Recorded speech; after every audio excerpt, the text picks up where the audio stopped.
ঘোষণা আবারও ৪৮ ঘন্টার শাটডাউনের। ১৭ই নভেম্বর শেখ হাসিনার রায়কে কেন্দ্র করে আওয়ামী লীগ ডাক দিয়েছে আবারও ৪৮ ঘন্টার শাটডাউন। শহরাঞ্চলের কিছু কিছু স্থানে রয়েছে কড়া নিরাপত্তা। পথে নেমেছে র্যাব, আর্মি ও পুলিশ।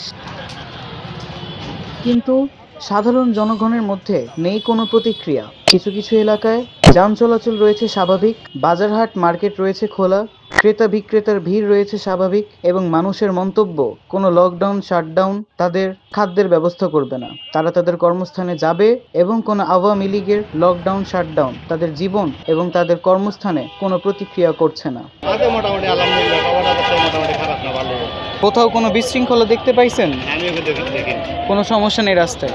আমি একদিন গাড়ি না চালালে আমার ভাত চলবো না, আমার কেউ বয় খাওয়াবো না, আমার কষ্ট কর্ম করতে হবে, খাবো।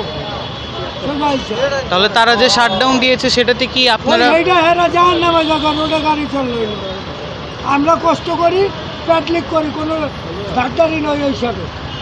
গাড়ি মাহাজনে যদি বন্ধ করে তুমি উঠে দিবি, আমার ওই সমস্যা করতে।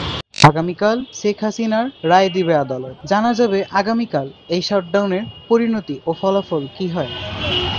সাহিল আহমেদ, দৈনিক আওয়ার বাংলাদেশ, ঢাকা।